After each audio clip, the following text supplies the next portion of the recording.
Welcome to the 5-Minute Warfare podcast from 5minutewarfare.com, where we dive into history's most pivotal battles and military strategies in around 5 minutes.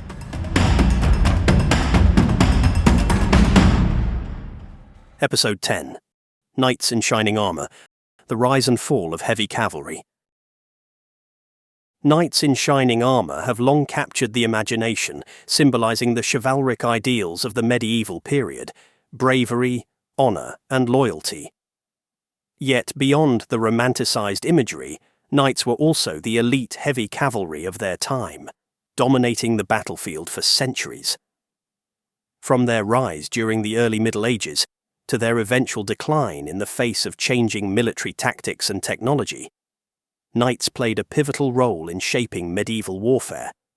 The story of the rise and fall of heavy cavalry reveals much about the evolution of medieval society and military strategies. The origins of heavy cavalry can be traced back to the collapse of the Western Roman Empire in the 5th century. With the disintegration of Roman central authority, Europe entered a period of political fragmentation. Feudalism emerged as the dominant social and political system, where local lords controlled land and owed military service to their monarchs. In this environment, the need for mounted warriors, capable of rapid movement and devastating charges, grew. The heavily armoured knight became the embodiment of this need, filling a crucial role in the defence of feudal estates and the expansion of kingdoms. One of the key factors that enabled the rise of knights as heavy cavalry was the introduction of the stirrup. This small but significant piece of technology allowed mounted warriors to stabilize themselves while riding, giving them the ability to wield weapons like lances and swords with far greater effectiveness. The stirrup transformed horseback warriors into formidable combatants, capable of delivering powerful charges that could break enemy lines. Coupled with improvements in armor, which became more sophisticated and protective, knights were able to operate as shock troops, smashing through infantry formations and dominating the battlefield. Knighthood, however, was more than just a military role. It was also a social and cultural institution, rooted in the values of chivalry. By the 11th century, knighthood had become closely associated with the aristocracy. Becoming a knight required not only extensive training in martial skills, but also significant wealth, as the equipment, war horses, armour, and weapons was prohibitively expensive for commoners. Knights swore fealty to their lords, and in return for their military service, they were granted land and titles, making them key figures in the feudal hierarchy. The high point of knightly dominance can be seen in the Crusades, the series of religious wars fought between European Christians and Muslim forces in the Near East from the late 11th to the late 13th centuries. The Crusades provided knights with a stage upon which to display their martial prowess and earn glory, while also fulfilling religious and political objectives. Knights such as Godfrey of Bouillon, Richard the Lionheart, and the Knights Templar became legendary figures, renowned for their courage and battlefield achievements. During this period, knights were the undisputed masters of warfare. Armoured from head to toe, mounted on powerful war horses and wielding long lances, they could devastate enemy infantry in a single charge. Battles were often won or lost depending on the success of the knights, whose ability to break through enemy lines could turn the tide of an engagement. Their prominence was particularly evident in the battles of the 100 Years' War, fought between England and France in the 14th and 15th centuries, where knights played a central role in the fighting. However, by the late Middle Ages, the dominance of knights as heavy cavalry was beginning to wane. The first major blow to their supremacy came from the rise of infantry tactics and the increasing effectiveness of missile weapons. At the Battle of Bannockburn in 1314, Scottish infantry famously defeated a much larger English force, which included a large contingent of knights.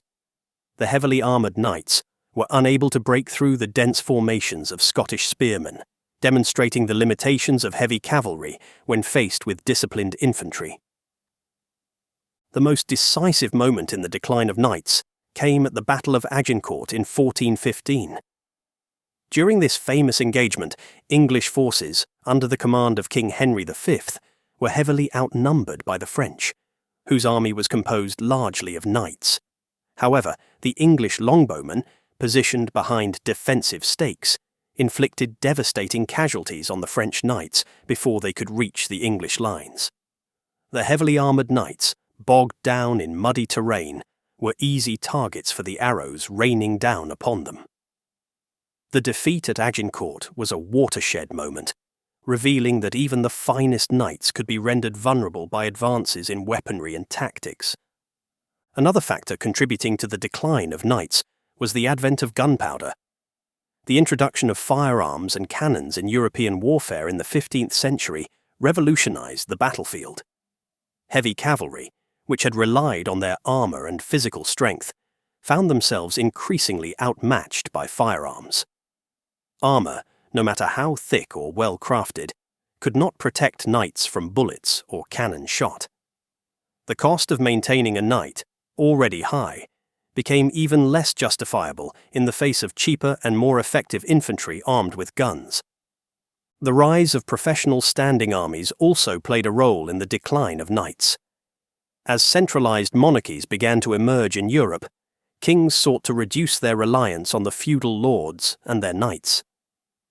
Instead, they created professional armies composed of paid soldiers, many of whom were equipped with firearms. These professional armies were more versatile and could be maintained year-round, unlike knights who were often bound by feudal obligations to serve only for a limited period. By the 16th century, the age of the knight in shining armour was effectively over. Heavy cavalry still had a role to play in certain battles, but the knightly class had been superseded by new military realities. The growing importance of gunpowder, professional armies, and infantry tactics made the traditional knightly role obsolete. The once dominant armoured cavalry, which had been at the forefront of medieval warfare, faded into history. Despite their military decline, the legacy of knights continues to endure. The ideals of chivalry, honour, and bravery associated with knighthood still resonate in popular culture, and knights remain an iconic symbol of the medieval era.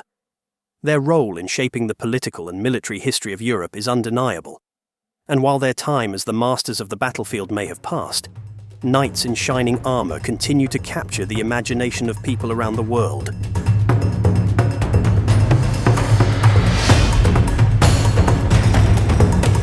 I hope you enjoyed that episode of the 5-Minute Warfare podcast from 5minutewarfare.com. If you get a chance, please leave a review wherever you get your podcasts, as it will help us to grow. Also, why not check out our other 5-minute podcasts, 5-minute biographies, 5-minute history, 5-minute murder, and 5-minute mysteries. Thanks for listening, and I'll see you next week.